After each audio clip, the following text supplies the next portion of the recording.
Assalamu alaikum. Welcome to Questions with me, Mohammed Shafiq. Where you are joining us, a very warm welcome. Now, we want you to comment on the big stories we're covering tonight.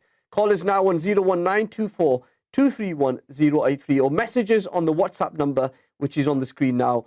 And if you're watching on Facebook, you can post your comments in the chat box and we'll read some of them on later. For the first hour, for the first 30 minutes, we'll be looking at the Conservative Party as 2021 comes to an end. Who would have thought when 2021 started that we'd still be in the midst of a pandemic? We'd still be thinking about wearing masks and social distancing and thinking about the vulnerable people that live amongst us and around us. And how fast has this year gone? I don't know about you, but for me, it's gone so fast. And you just realize that we're in the last month, December the 1st today, and 30 days left of 2021. And so we're going to reflect on the political parties of the United Kingdom. This week we look at the Conservative Party. The Prime Minister Boris Johnson is the leader of the Conservative Party. Remember that historic landslide victory in December 2019 on the proviso that the Conservatives were the only party that will get Brexit done. And we look at their record in terms of since this pandemic. He didn't really get much of a honeymoon, did he, as Prime Minister? He suddenly got that election and then the pandemic started, the lockdowns, the 150,000 British citizens that have lost their life during this pandemic from COVID-19. The many debates that we've had on this channel, in my programme, but across the country, about what the right course of action was to keep the NHS, the pressure on the NHS down, to help and protect each and every one of us, to make the world a better place and a safer place. Now, there's lots of things the Conservative Party have done that you may support. And there'll be some, like particularly here in Yorkshire, only up the road from here in the studio, in Leeds, where HS2, High Speed 2 rail line, which has been promised again and again by successive political parties, successive governments, but more importantly, by the Conservative Party in their manifesto, that Leeds will get the HS2 line. And only last week, the government announced that that may not happen. They promised a review, which means it probably won't happen. And Northern Powerhouse Railway, a new line from Hull in the east to Liverpool in the west, encompassing Leeds, Bradford. People in Bradford very upset about not getting this line, a new line into Manchester and then into Liverpool and also to the airport. So lots to talk about. And then this bizarre story today. I don't know if you've been watching the news and seen the newspapers, but there's a story about last year in November and December, a Christmas party in Downing Street. Now, the Prime Minister and Prime Minister's questions today, being asked by the Labour leader Keir Starmer about that, didn't deny that there was a Christmas party. He just said all the relevant government guidance was followed. Read what you may into that. And so, as I said, we'll be reflecting on the Conservative Party this week. And in future weeks, as we head, to the end of 2021, we look at Keir Starmer and his year in 2021 in politics. And we talk about the Liberal Democrats, the Green Party, and the Brexit Party, who's not Brexit anymore. I forgot what they're called now. Reform UK, I think it is their party. So we'll be talking about that. And particularly, as we come to the end of the year, we look at what's happening in terms of the Omicron variant. This is a new variant which was discovered in Southern Africa. Last week, the British government announced a return to 6 countries in the red list. And the update this evening from the World Health Organization is that so far there is no evidence to suggest that, just going to get it up on the screen. Can't find it, but there is no reason to be overly cautious about this, because the people who have had the Omicron variant have had a mild form of illness and not had an impact, as they say, in terms of the health system in those countries. And obviously the World Health Organization is saying everybody's going to be cautious, wait for the results, and obviously wait for those 2 results, which we'll be talking about very shortly. So very shortly, we'll be heading to Bradford and talk to Iftikhar Ahmed, who is the former Conservative parliamentary candidate in Barnsley Central in 2019, and he also stood in Bradford East, about where the Conservatives are, what the future holds in 2022, and what will happen in 2021. And today we saw 171. This term of Boris Johnson's, his first term, full term as Prime Minister, has been dominated by the pandemic. The sense that he is somebody who came into office, he didn't really get a chance to celebrate that unique achievement, historic victory, the first majority Conservative government in terms of landslide since Margaret Thatcher. You remember Margaret Thatcher in 83 and also 87, who got huge victories and majorities in the House of Commons. And then 1992, as she left office, John Major became Prime Minister, and he won that election, which everybody thought Labour was going to win, but didn't, and the Conservative Party won. And so you look at the historical context in terms of where the political situation is. Anyway, I'm really talking about this because this is what we do here on Questions. Ask the questions to you here on the screen. And as I said, later on, inshallah, we'll be joined by Imam Gamal Fouda, who is the lead Imam at the Noor Mosque in Christchurch, New Zealand. He, as you remember, that horrific terrorist attack that happened in Christchurch in New Zealand, in which over 51 people were brutally killed and shot, including children. And we saw a huge impact on the lives of people, not just in New Zealand, and those families that had to deal with that suffering. And traumatic experiences, Muslims, to know that you would go to the mosque to do your Jummah, as we all do on a Friday. And obviously not been doing it recently because of the pandemic. But you go to the mosque and you're not knowing who is coming in. And I remember going to the mosque the Friday after. No, actually on that Friday, I remember going to a mosque. I was in Leeds and going to a local mosque and feeling tense, feeling nervous, and having to have that conversation with oneself about what would you do if something similar had happened in the mosque that you were in. Have we thought about our exit routes? How would we protect ourselves? How would we protect the people around us, vulnerable? Similar questions to the pandemic, but on a different scale. And we remember Imam Gamal, who came and brought not just New Zealand together, he brought the whole world together to take a stance against hatred and division and killing. And a point that we've seen this week, the report that's been done by the Muslim Council of Britain Centre for Media Monitoring, which says that 60% of the media stories featured in mainstream media here in the UK about Muslims were negative. 60% of the stories about Muslims are negative. Now, somebody who's in the mainstream media, I know that. I've been saying that for years. But to actually be able to see it, to quantify it, and it be based on evidence, I can understand that. And so we are very, very grateful for that. And so we want to take your calls, 01942 WhatsApp number is on the screen there, as I often keep telling you. And we want you to see how you do. And let me give you the latest case numbers of the coronavirus. Okay, 48,374 new cases. And in terms of deaths, we've had 171 deaths in the last 28 days since a positive result. And so you reflect on this, and I know everybody's tired. We're all tired of having to wear masks. We know that since yesterday, masks have become compulsory in retail, in various aspects of our lives once again. And that little small thing of just wearing a mask will protect you and protect the people around you. Don't listen to the propaganda of the anti-vaxxers, people who think they know better than the medical experts. And I say this to you.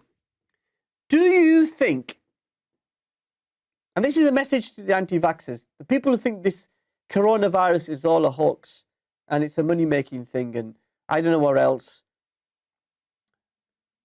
somebody interested in global domination. I laugh because it's so laughable that it's not true. It's not true. We know it's not true, but people still believe this. And you go to the doctor. You tell him your symptoms. You tell him what's wrong with you. There might be something, headaches, a viral, whatever it is. And you then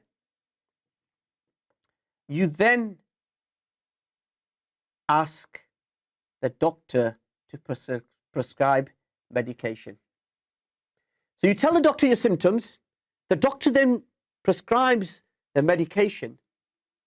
You don't ask what's in that medication. You don't say, oh, wait a minute, Dr. Saab or Dr. Saiba, I'm not willing to accept this medication. You accept that medication because you trust that doctor.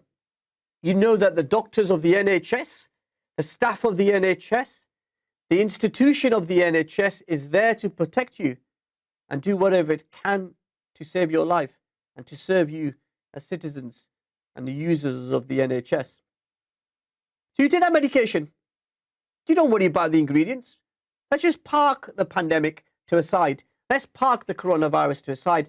Think about your interaction as you go to the doctors. I want to hear your thoughts today on the virus, on the pandemic, the boosters, the new restrictions that are coming in, and what do you think about Omicron? The number is on your screen, 01924 231 083. After the break, we'll be talking to Iftikhar Ahmed, former parliamentary candidate for the Conservative Party in Barnsley Central and Bradford East. He'll reflect on the record of the Conservative government as they move forward.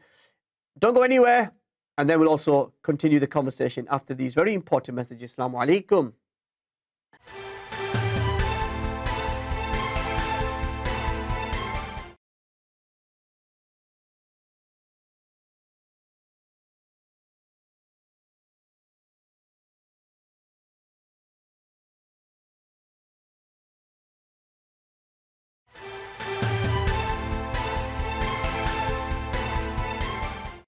Assalamu alaikum, welcome back to Questions with me, Mohammed Shafiq. As I was saying, we're reflecting as we come towards the end of 2021 about each of the political parties. And this week we're looking at the Conservative Party and where you think they are. You can come and join us and share your thoughts about the record of the Conservative Party, who've been in power now for 11 years. Yes, 11 years they've been in power. 2021 started with another UK-wide lockdown. The coronavirus still killing people, and there was still pressure on the NHS on the increase. But the new tool to defeat the virus, which we didn't have last year, was the vaccine, which is being rolled out successfully to the whole country. Over 88.6% of over 18s have had at least one dose of the vaccine. And we've had a budget in the last few weeks that has increased borrowing. We've seen the scrapping of HS2 services to Leeds, as I was talking about at the top of the programme.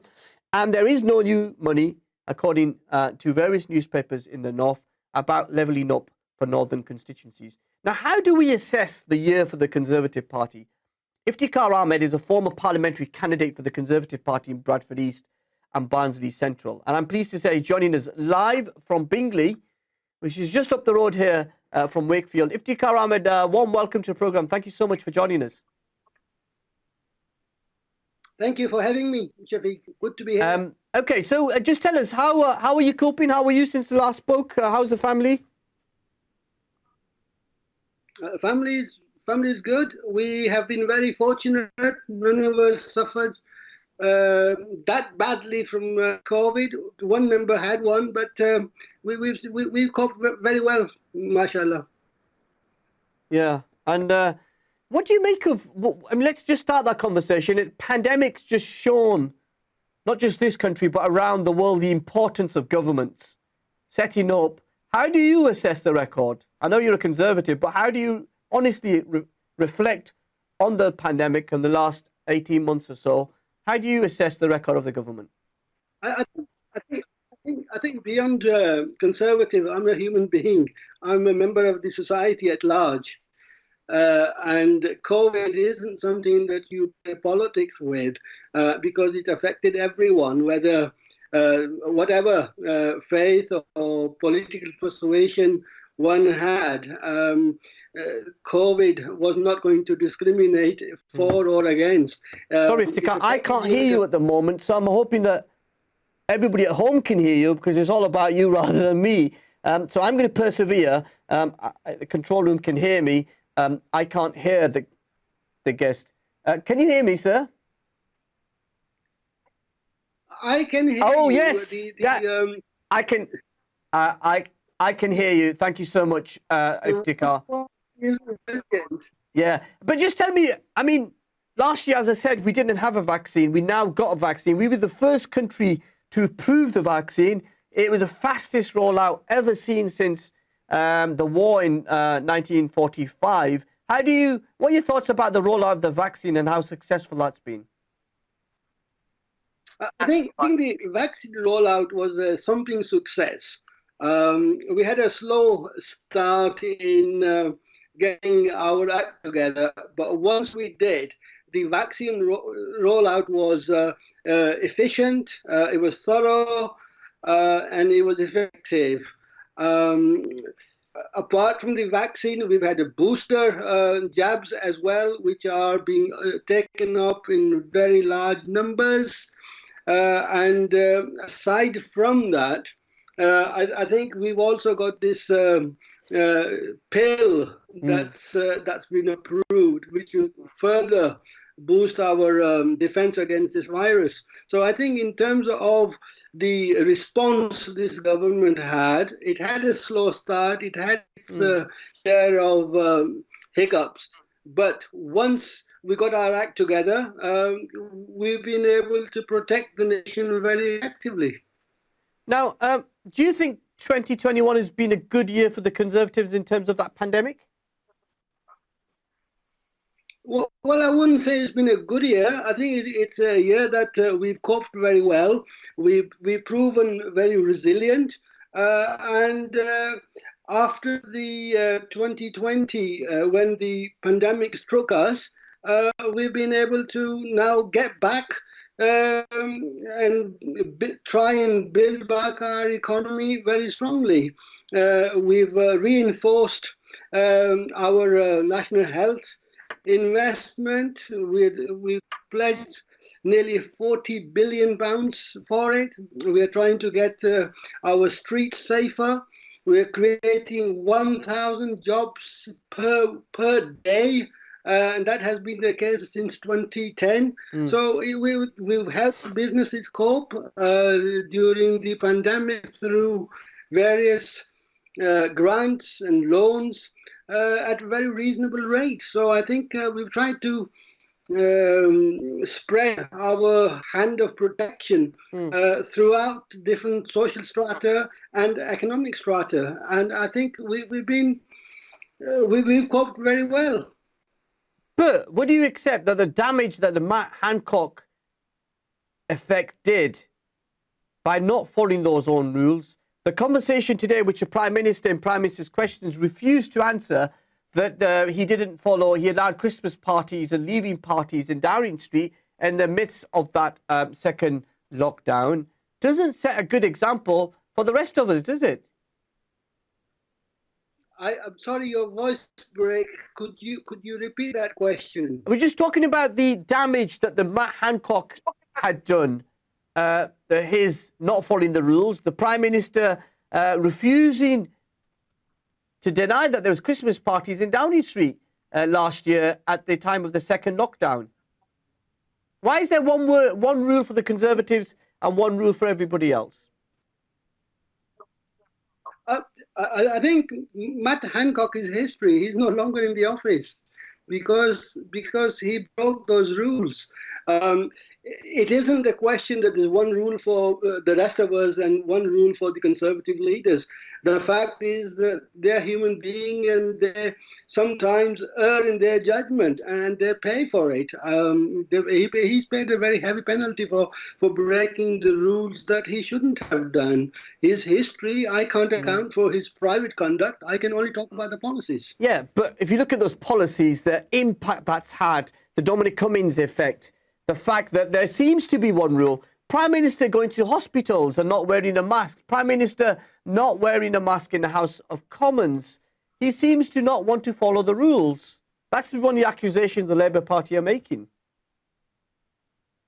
Well, the Labour Party is there to oppose the government, and I'm sure if this is all that they can find to oppose us, then it isn't a great deal.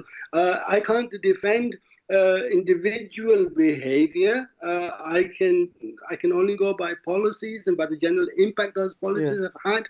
And naturally, as human beings, if they make mistakes, then they shouldn't have done. I'm sure if they reflect on it as individuals, they would reflect. They would regret it. And if they are seen to be breaching a policy, a serious policy, then they're out of the office, and rightly so. Yeah, they're out of the office at the moment. They are forced to resign. The Prime Minister defended the Health Secretary when those original allegations were made. Well, as I say, sometimes there's a situation where you're fighting one battle and another one emerges, and it takes a bit of time to realize what the priority should be. You have to defend. I mean, we're taught in management. I'm a student of management all my life, that you back your charges, and sometimes if the charges do something that you don't approve of, or it goes against your office policy or declared policy in politics, and then it's very difficult to sort of pull people up immediately.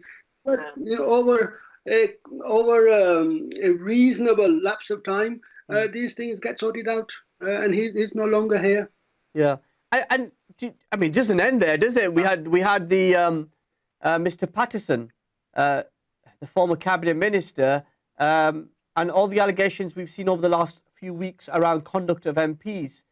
How do you think the public are taking that? Is that just a Westminster story by journalists like me, or is that something which voters are starting to notice? I think journalists have to search for truth, search for a weakness, search for improvement, and that's only right, only just. But even this individual that you're talking about, even he's not in office anymore. So they do pay a heavy price for when they err. But does the Conservative, sorry, Iftikhar, does the Conservative brand pay a price for that, or is this an isolated incident in your view?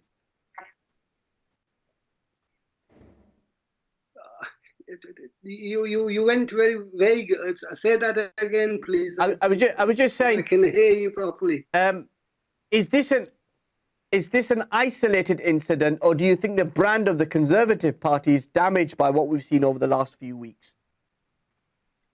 I don't think the brand of conservatism can be damaged so irreversibly. Obviously, these are hiccups in government. We've just delivered on Brexit. We've just delivered on vaccine rollout. We've just delivered on general election. We've destroyed a lot of red walls. We've protected businesses. We've protected families. We are protecting the National Health Service. So these are big building blocks. These are things that matter. Individuals don't matter. What matters is the people. And we are doing the best we can for the people. Well, I want you to stay there. I know you're going to stay with us. We're going to reflect on that historic election victory that you had at the end of December 2019, which saw you with a 80-plus seat majority in the House of Commons, the first time that happened since Margaret Thatcher at the 1987 general election. I won't tell you how old I was. I'm old enough. Sorry. I'm old enough to remember it. I'm old enough to remember that. Yeah, and I was just working out how old I would have been in 1987. I would have been 8. I was 8, Iftikhar. So, and I think that was the very first election that I noticed something about politics in my life. And I was in voting age at that time. Yeah, I want to explore this. Honestly, it's a really good topic. What we'll do is we'll take a very quick break. We'll continue the conversation, a really important conversation with Iftikhar Ahmed on the Conservative parties in 2021.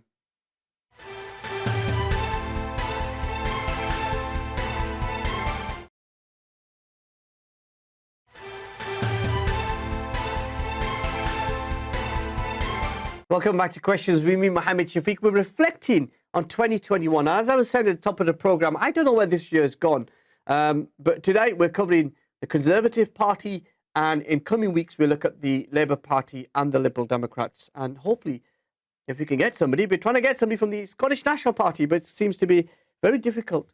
So if you are watching, you've got an open invitation to my programme each week. I'm joined by a really fantastic guy, Iftikhar Ahmed, who is the former Conservative Parliamentary candidate in Barnsley Central, a fascinating seat to stand in, which is one of the Labour Red Heart seats. We'll talk about that, but I'll also talk about the record of the Conservative Party. Remember, today we're talking about the Tories, and then we'll follow that up by looking at the Labour Party and the other parties. Let's take a call. You can also join us now, 01924 231 083. Let's go to the line. Assalamu alaikum. You're live on British Muslim TV. Assalamu alaikum. Walaikum salam wa rahmatullah. Shafiq, can you hear me? Yes, I can. Yeah, who's that? It's Hussein calling from the Midlands, my friend. My friend, how are you doing, sir? You well? I'm fine, alhamdulillah. Welcome.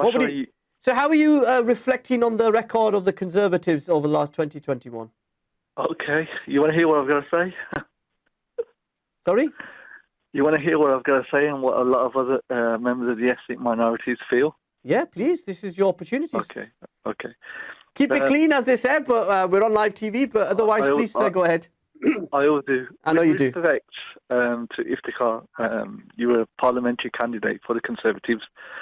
You say you obviously reflect on the impact the government's policies have.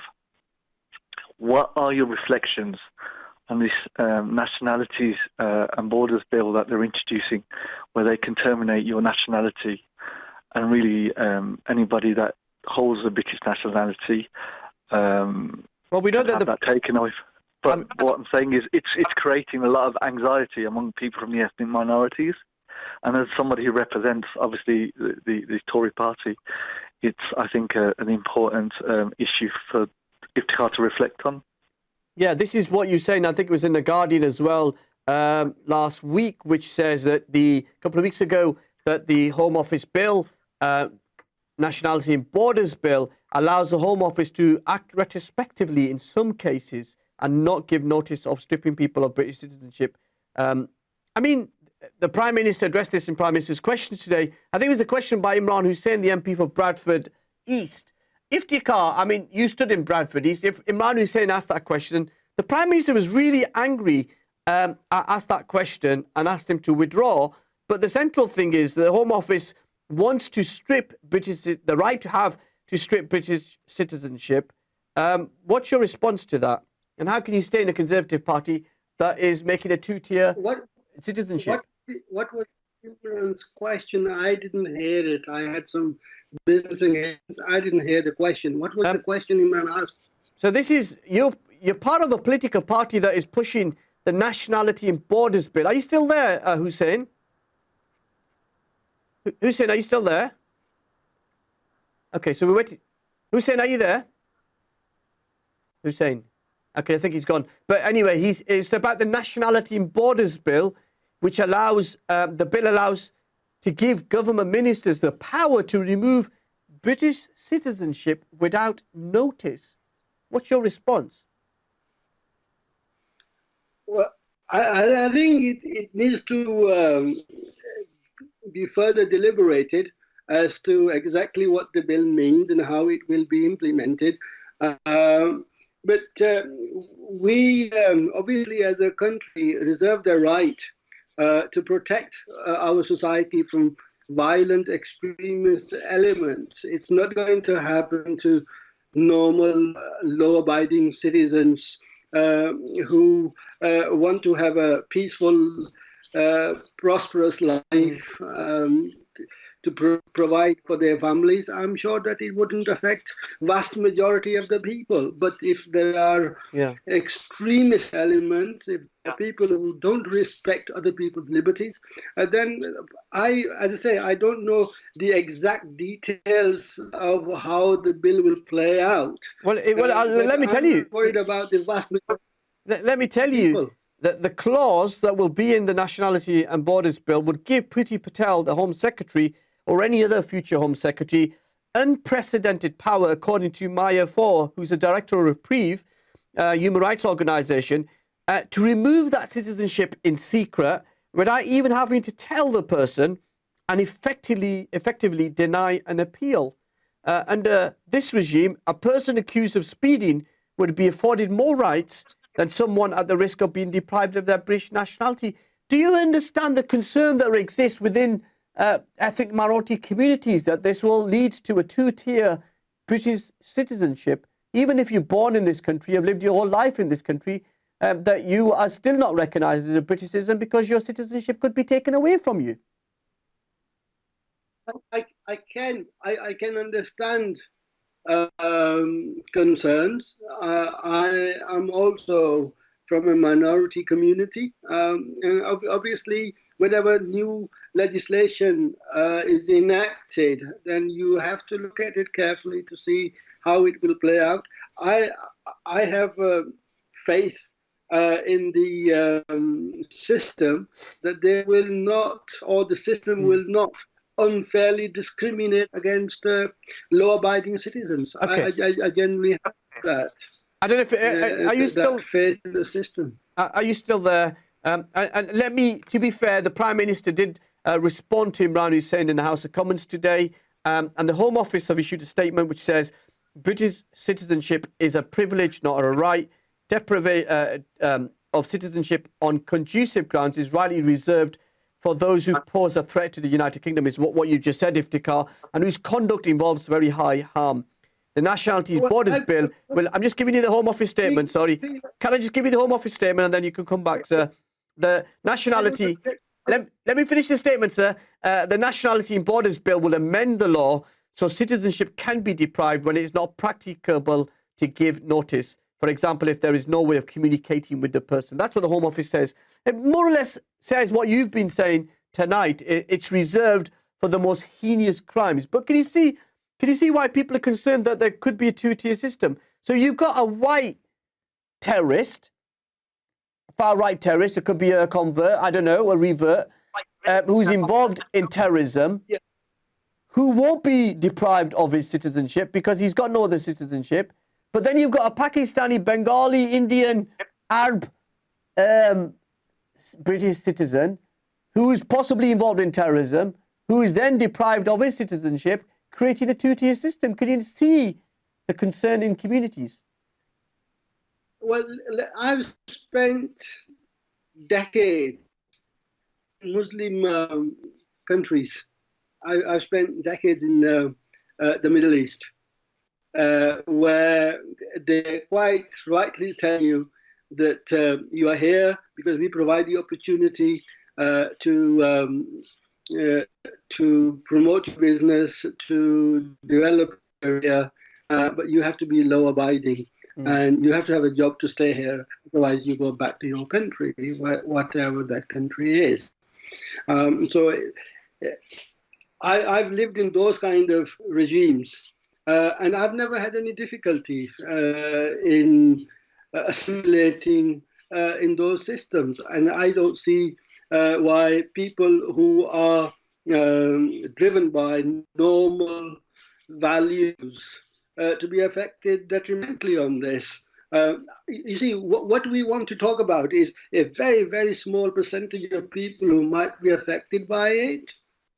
vast majority of us will be absolutely fine. We take it the other way. If we become very big contributing community, then over time things become even better for us. But where there are issues here, there are violent criminals, there are violent terrorist attacks, and you need to have tools to deal with them. Yeah, no, I agree with you on that, and I think it's important that people who are involved in terrorism are captured, are prosecuted, and put in prison for a very long time. We can agree on that. But what I'm trying to understand is when you create Iftikhar, I don't know if you can. I know we're having a bit of a delay on the line, but I don't know if you can hear me. But if there is a two-tier system, that if you're British, if you're white, and don't have any connections to any other country around the world, they can't deport you and they can't strip your citizenship. But if you're from Pakistan or India or Africa, they can deprive you of that, even though you've never been to that country.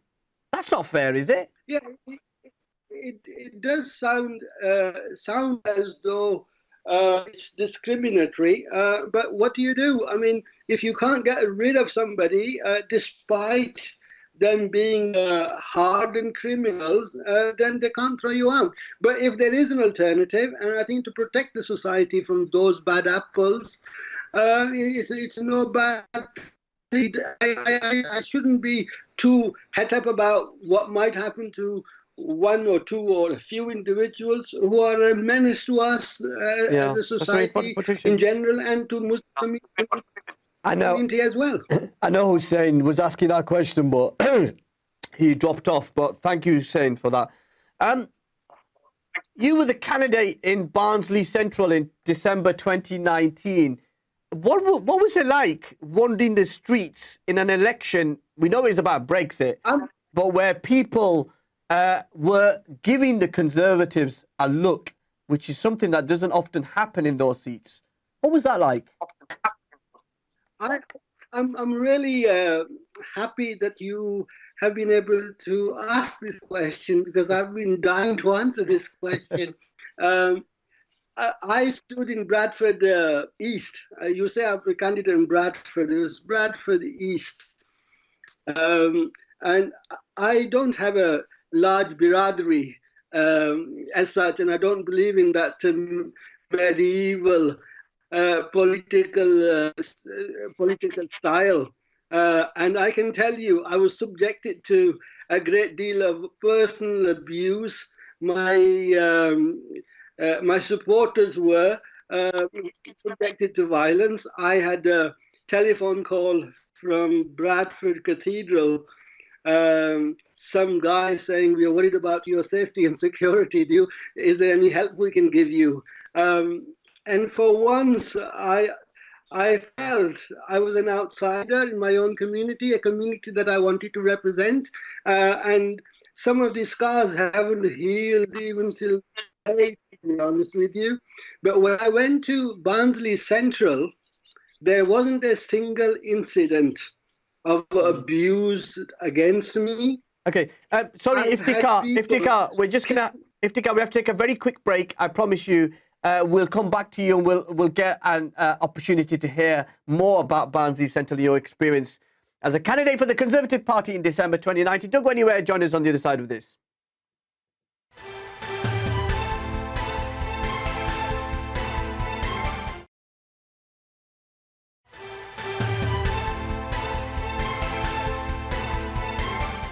Assalamu alaikum. Welcome back to Questions with me, Mohammed Shafiq. I promised we should have really finished with our special guest, Iftikhar Ahmed, just before the break. But I was fascinated by his experience in Bradford East. Iftikhar is still with us, and just want to ask him this question before we finish. I was fascinated by what you were saying there about your experience in Bradford. Now, I experienced Bradford politics, and it can be quite bruising, and that's me being kind to the political scene there. But your experience in Barnsley Central, which has got very little ethnic minorities, was completely different, and you were welcomed. I was welcome. I went to areas which had never seen a Conservative candidate visit, People were friendly, they were warm. And I believe I would have won that election had Brexit Party not made that one of two target seats. Yeah, because they got, I think they got, I think they got about 14,000 votes. Yeah. Yeah, which had a, which the winning margin, the winning country got 14, the Brexit got 12, and I got 8. And had that not been a Brexit Party target seat, I think I would have won that. Nigel Farage was my opponent in effect because he was visiting that area so often. But one thing I will say, it's not about winning or losing. If you care about politics and if you care about people, then you've got to listen to them. People in Barnsley felt, and they said very eloquently, that because of the miners' strike and the historical issues with Conservative Party, they haven't been voting Conservative Party. for And as a decades. result, Yeah. that they felt lagging behind the rest of the country. Yeah. They felt behind. they were, And they were left behind. And I felt in heart of hearts that they wanted my help. And had I won, I would have committed myself 24/7 in helping that constituency. I felt wanted. I felt part of it. They resonated the fact that I was a migrant. I was from a working class, and I wasn't, one who had a silver spoon in his mouth. yeah, well, So I was one of them, and they saw me as one of them. yeah. I just want to say, sorry, we've run out of time, Iftikhar. I promise if we can come back to this maybe next year. But I think that's a really fascinating aspect of the difference that ethnic minority candidates would get in those majority seats. And it's absolutely right that you see that the Conservative record on ethnic diversity, if you like, in those seats is something. We look at Sajid Javid, you look at Nadeem Zahawi, you look at Saqib Bhatti, you look at some of these candidates. But thank you so much for joining us there, Iftikhar Ahmed, reflecting on the Conservative record in 2021. And now shortly we'll be going to Christchurch in New Zealand to talk to the Imam, who not only is a survivor of a terrorist attack, he's somebody who is spending his days and nights working to bridge the divide, to bring communities together, to say that we've got more in common together than what divides us. Remember that? Jo Cox, the MP for Batley and Spen, who was brutally murdered by the far right, giving her maiden speech in the House of Commons, talking about the things that we have in common. And yes, there are lots of things that we would disagree with. And so that's what we want to talk about now. We want to talk about the impact that event had, not just on that small community in Christchurch. It's a very small community in Christchurch. And to know that you go to the mosque on a Friday, and it's a security issue here as well in the UK with the rise of Islamophobia. 48% of hate crimes carried out in this country that have an issue with faith are directed towards Muslims. And I was talking about that.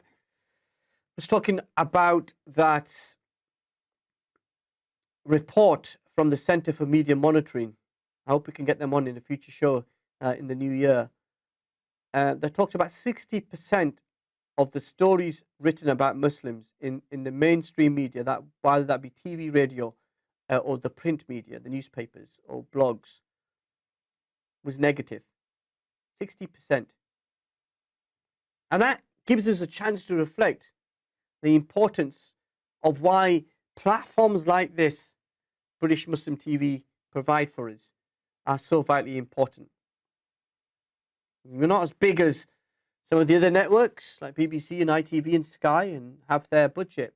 But we think it's a vital space, and that's why it's so important for British Muslim TV to have a platform where you can hear a variety of experiences.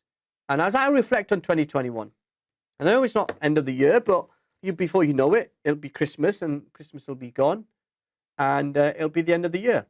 And as we reflect on that, I give thanks to Allah subhanahu wa ta'ala for the tremendous honor that we have of coming to you every week through my program, but to all the programs we present here, all the presenters, and all the programs, and all the people who work behind the scenes. They work tirelessly hard to get professionalism and to give their best. And I just reflect on that, and I pay thanks to all of them, whether they can see me, whether they can hear me, or whether they cannot. And I promise you, we will get bigger, we will get better, we will get stronger. Now, Friday the 15th of March was an ordinary day in Christchurch in New Zealand, in the Noor Mosque and Linwood Islamic Centre. Muslim families, like across the whole world, gathered as they did every Friday for their prayers. There were some children in the congregation who didn't know what to do when the terrorist attack started. The attack, carried out by a single gunman who entered both mosques, began at the Noor Mosque in the suburb of Riccarton at 1:40 p.m.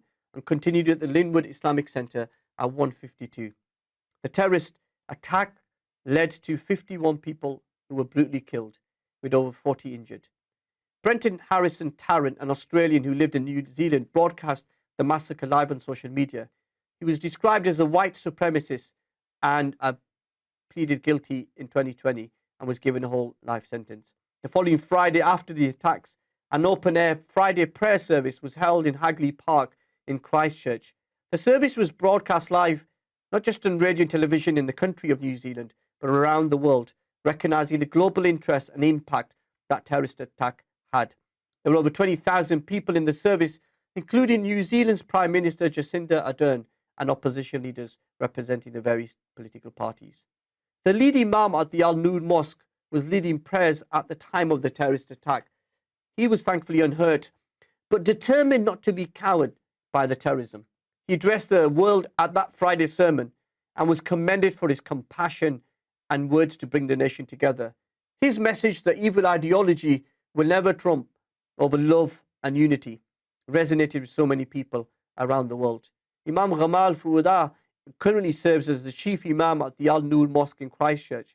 He since welcomed Prime Minister Jacinda Ardern, His Royal Highness the Prince William, or the Duke of Cambridge, should I say, and the United Nations Secretary General Antonio Guterres to the Noor Mosque to discuss the Muslim community's response to the attacks and to hate speech. The Honourable Imam's work to unite religious communities started before the Christchurch attacks. He has previously liaised with Martin Schulz and the German Social Democratic Party and the Grand Imam of Al-Azhar, one of the highest religious figures in the Muslim world. He's also worked with His Highness Sheikh Mohammed bin Zayed Al Nahyan, the Crown Prince of Abu Dhabi, and the Secretary General of the Muslim World League. Imam Gamal is originally from Egypt. He moved to New Zealand in 2003, and when he served as he served in various roles as an imam in many mosques. Imam Gamal Fouda is based in Christchurch in New Zealand, which is 13 hours ahead of us here in the UK. And I'm pleased to say he joins us live now on British Muslim TV in what is a distinct honour for us. Imam Gamal, assalamu alaikum wa rahmatullahi wa barakatuh. Wa alaikum assalam wa rahmatullahi wa barakatuh. Thank you, brother, for having me today. First of all, my apologies. I know we've been having some issues here, but thank you so much for your patience, sir. But let's just, we're really honoured to have you, sir, to hear from you. You're from Egypt, you're from the home of Al-Azhar, and for Sunni Muslims around the world, it's a beacon, a capital of knowledge. Tell us a bit about your study and a bit about your journey to New Zealand. Yeah, kia ora everyone, which is hello in Maori, the language of the indigenous people in New Zealand. Assalamu alaikum wa rahmatullahi wa barakatuh. It's my honor, first of all, to be with you today, and I'm sure probably you are at night now. Yeah, last night. And as a normal Egyptian person who has come from a village in a remote place in Al-Mansoura district in Egypt, we study Quran, and then I joined the intermediate school, graduated from Islamic Studies in English from Al-Azhar University in 1998. And 2 years later, I was seconded to Palmerston Mosque in New Zealand. Mm. And Al-Azhar wanted to actually have imams who can actually speak English, even if it is as Arabic broken English like me. Your English is beautiful, if I may say so, sir. Yeah, thank you very much. So when I came to New Zealand, as you said, in 2003, through the Ministry of Al-Awqaf in Egypt. And I moved also to Dunedin 8 years later to work in the Islamic Center in Dunedin and Otago. And then I studied College of Education, Primary Teaching in Otago University. And then 6 years later, I moved to Christchurch in March 2016 to work in a very difficult mosque with a very difficult community where they have lots of diverse thoughts about even interpretation of Islam and Islamic groups and Islamic madhahib and stuff. Mm. So Yeah, it's a big mosque, big community. Yeah. I was just going to say it's quite an eventful experience, experiencing it in terms of Egypt. I know you're going to stay with us, Imam Gamal. We're just going to take a very quick break for a couple of minutes. And as I said, it's a tremendous honor for us to, here for British Muslim TV, to have the Honourable Sheikh with us live from Christchurch in New Zealand. And after the break, we'll reflect on that Muslim community in Christchurch as the Honourable Imam was talking. I smile because it's very common in our masajids here in the UK as well. Join us on this side of that and we'll open the lines and take your questions as well. Assalamu alaikum wa rahmatullahi wa barakatuh.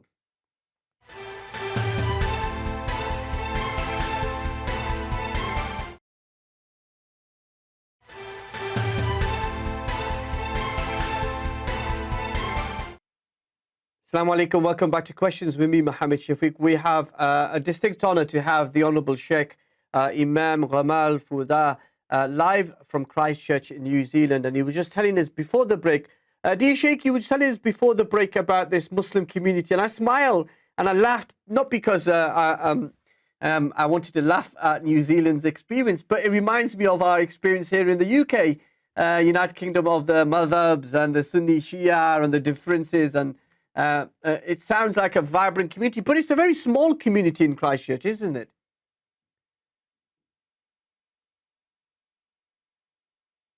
And 4,000 and a half from various groups and interpretation of Islamic rulings and mazahib, yes, as you mentioned. So it's a small picture of the Muslim world. Yeah. And where nobody is left. So all the groups, all the mazahib, all the people that you come up across with in UK or in the Middle East, you'll find them in our mosque. MashaAllah. Yeah. And I just want to talk to you about that day, that morning. Tell us about the morning of that dreadful day. As you got ready for Jummah, you were going to preach the sermon and getting ready to go to the mosque. Just set the scene for us, sir.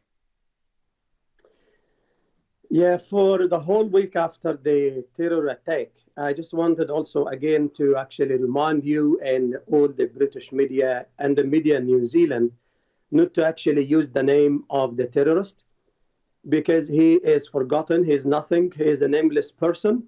So I request you please to not use his name, as our Prime Minister also requested from the beginning. We don't want to mention his name. He's a terrorist, he's nothing. He is a brainwashed person. He will stay in the prison forever, or he will never see the sun again. So 1 week after the attack, we had to go with the police and all the group from the government working in under the Christchurch Hospital to prepare for the funerals and to actually release the bodies. And on Thursday afternoon, some of the imams came from Australia and they wanted to have a meeting with me, and they actually thanks for Allah subhanahu wa ta'ala. They took me out from under the Christchurch hospital, and it was very hard time for everybody, where we will work like 17 to 20 hours a day for the whole week with the police and the government and ministers. So they asked me to come out after we finished the preparation for the Friday sitting in Hagley Park, because they had to work with the government, agencies to actually design the place for the Friday where the woman, where the man, everyone will sit, and all these type of Sheikh, I'm just sorry to interrupt you, but I just wanted to, reflect on that particular day. You were leading the prayers in the Al Noor Mosque. What was your feeling as you knew something was happening, and how did you save yourself and the people that you were leading?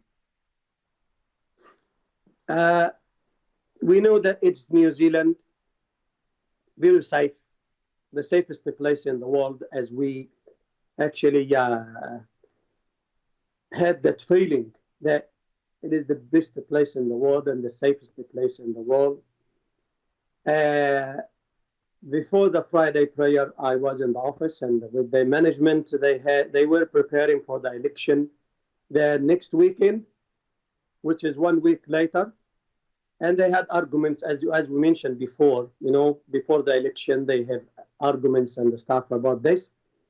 And I asked them to actually be patient and they go to the election and leave the matter to people to decide. I left them in the office. I went to the Al-Mimbar and started 5 minutes in Arabic, and then I moved to English. I saw in the corridor like something like fireworks. I stopped and looked. I thought that somebody, he doesn't like the election, preparation, before the election and the stuff. He wanted to actually distract us, and he doesn't like things, and he started putting like fireworks in the mosque. I looked, and I saw people jumping on top of each other, like to the roof, basically, physically, to the roof, from the ground to the roof, on top of each other. And they're falling in the big, prayer hall and running left and right. And then after 4 rounds of fireworks, I heard a gunshot.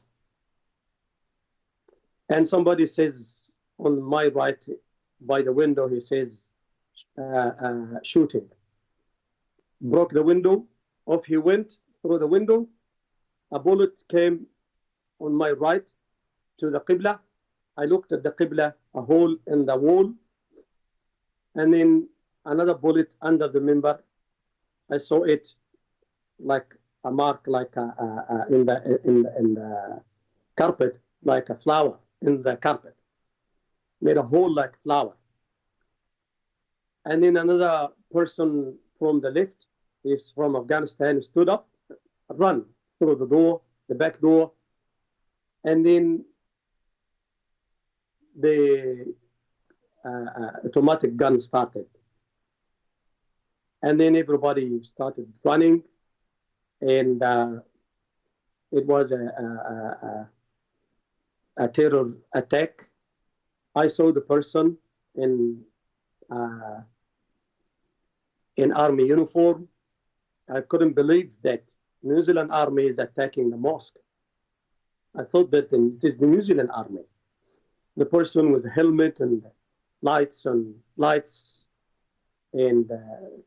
uniform and everything. It was a horrible time for everybody here.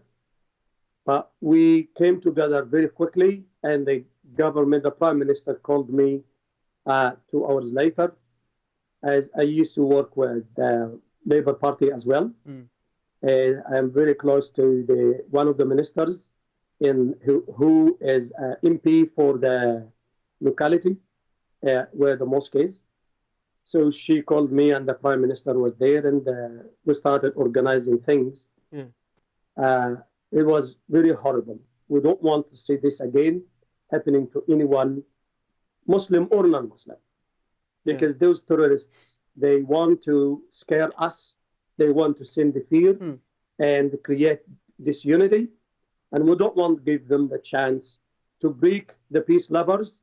We are the peacemakers, and we stand for peace and equality between all people of different faiths and different ethnic backgrounds. We want unity, and we want peace, and to live in peace with everyone. And we want to love everyone, and we want to be loved as well by everyone. Sheikh, the Quran says, وَلَا تَكُونُوا لِمَنْ يُقْتَلُ فِي سَبِيلِ اللَّهِ أَمْوَاتٍ بَلْ أَحْيَاءٌ وَلَكِنْ لَا تَشْعُرُونَ. That the people who die, the shuhada, they're still alive, and their memory lives on. Do you take inspiration from the work that you do with their memory, with the memory of the shuhada? As you said, the shuhada, we believe that the shuhada, those people, they were martyred in the best place, which is a mosque, in the best day, which is a Friday, and in the best time, which is the time of Salah. They didn't have weapons, as some people think that mosques are full of weapons. Not even a piece of needle, with somebody. People were safe. They felt safe. We all thought that we were safe in New Zealand, in the mosque. On a Friday, we came for peace, and we came to seek peace with God, with ourselves, and with everyone, to learn how to live and positively integrate into the society that whom we cherish and love. And we want to extend our relationship with everyone. So that is actually what we wanted as Muslims. And Islam is not what ISIS and the terrorist groups of white supremacy are talking about. This is actually brainwashed and an agenda that wants to actually isolate Muslims and using Islam to scare people. This is not Islam I learned about when I joined Al-Azhar University.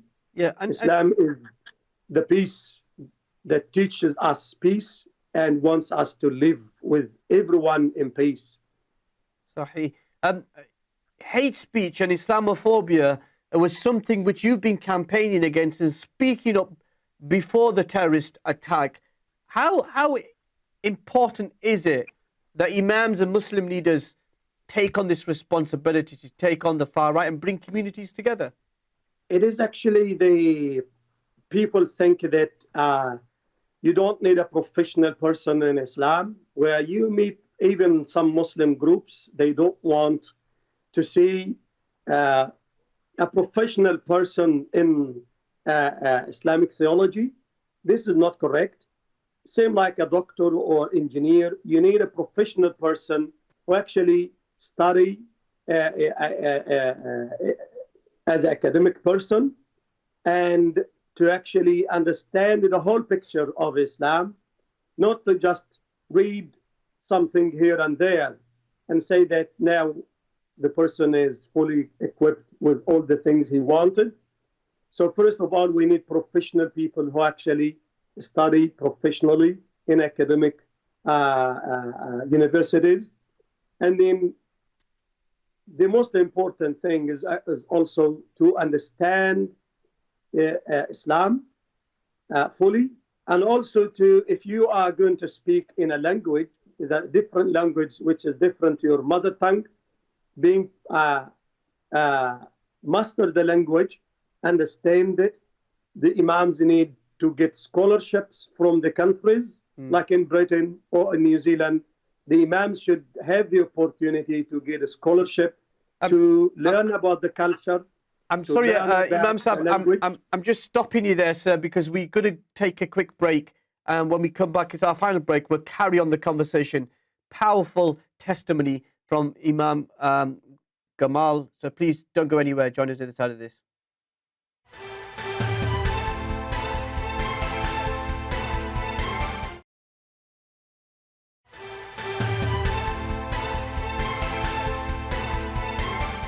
Assalamu alaikum, welcome back to Questions with me, Mohammed Shafiq, exclusively here on British Muslim TV. My special guest, Imam Gamal Fouda, is the chief Imam at the Christchurch Mosque, the Noor Mosque, which was targeted by that terrorist. And as the Honourable Imam has said, we won't, going forward again, ever again, name that person here.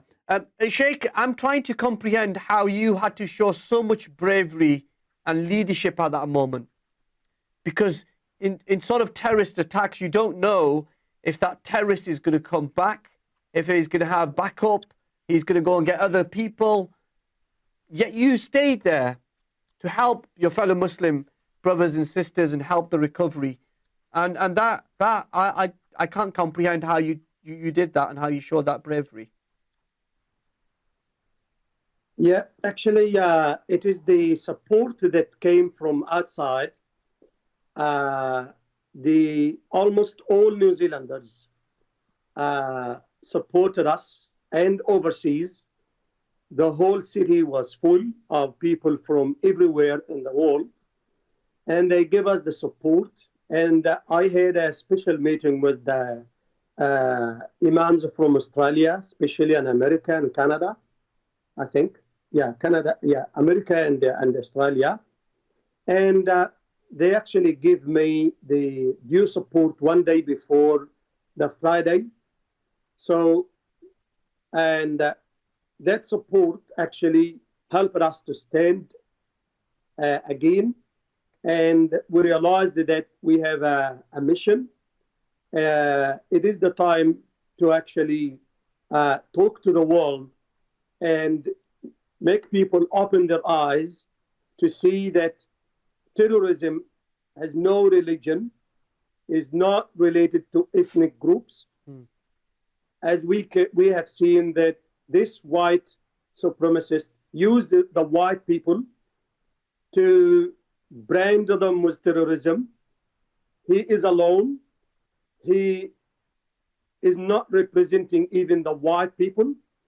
We don't want stereotyping.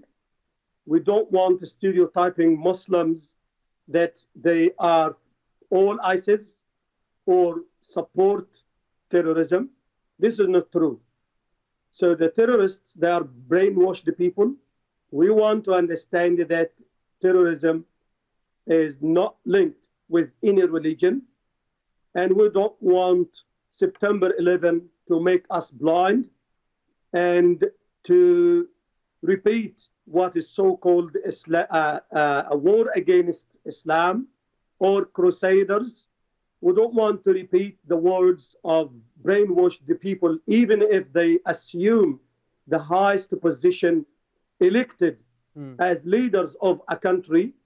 This is not the role model. We want to see people as people and to respect all humans as a human being.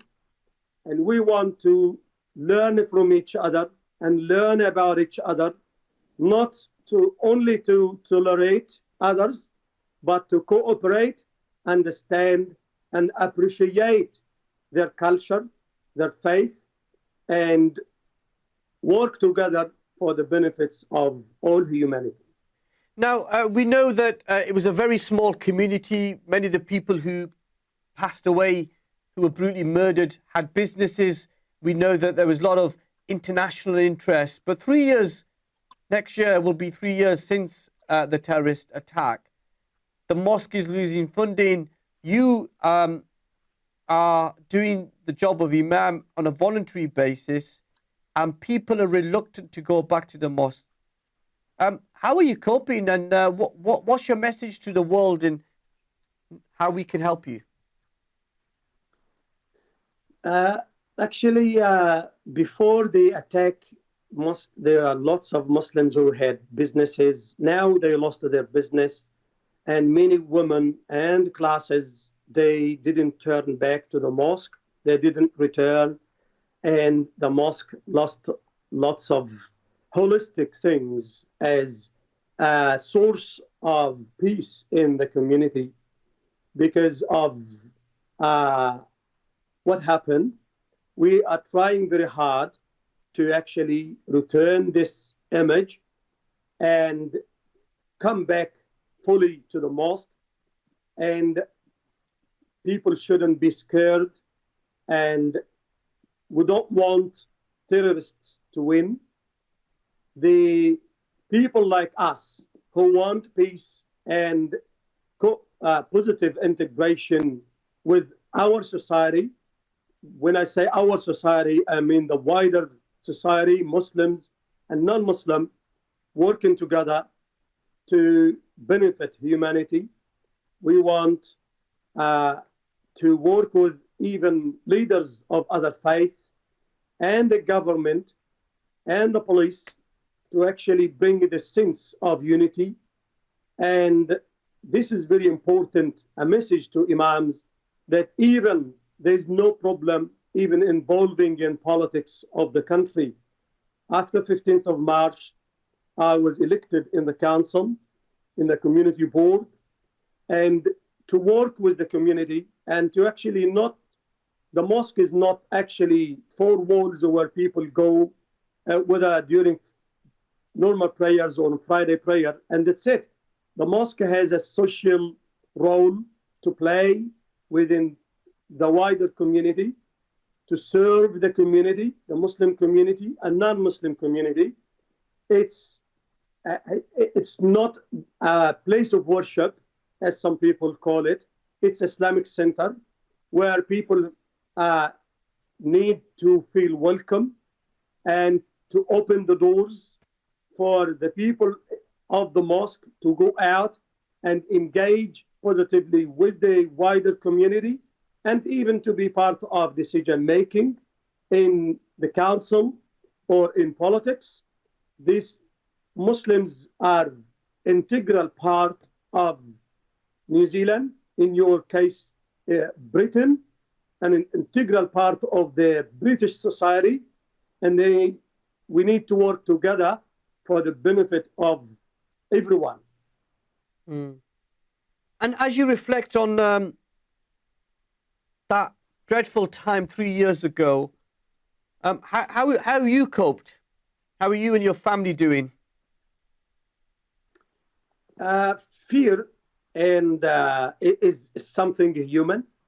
So people, you know, if I'm not going to be, you know, keeping yourself safe, it's going to be hard to actually continue living. So this is part of the human nature that people feel after this horrific thing.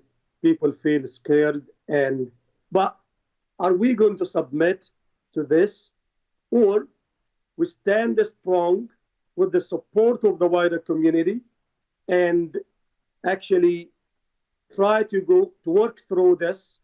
And the well-being of everyone is important for us now. And as everybody has seen, the whole world donated to the victims of the terror attack on March 15, 2019. These people, these families, many or majority of them, they don't work. Majority of them are women, and they don't work. They didn't use even to drive a car, so they had to go through retraining for business and even driving and all to run the family. So they bought a house, and even they're struggling now to pay back. So donation dropped significantly to the mosque, and the activities that the mosque used to actually run are not there anymore due to the lack of funds. We approached other organizations in Australia who applied for funds, and we asked other communities to support the mosque. And even the most interesting thing now, two churches in New Zealand, a group of churches offered to pay my salary to continue working, and the discussion is still there. Other church offered to pay monthly to contribute to the activities. So this is very interesting thing. We as Muslims, we welcome everybody and we work with everybody, and we are also happy to support everybody.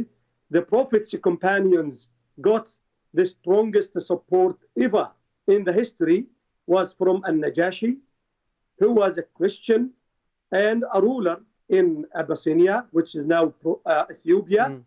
The companions had a refuge with the Najashi, and the Christian and Muslim, through history, they work together, and there's no problem at all with accepting donation from those friends who want to actually work with us, because as a human, we should work together, as the Quran says, وَتَعَاوَنُوا عَلَى الْبِرِّ وَالتَّقْوَى, cooperate in doing good things for the benefits of humanity.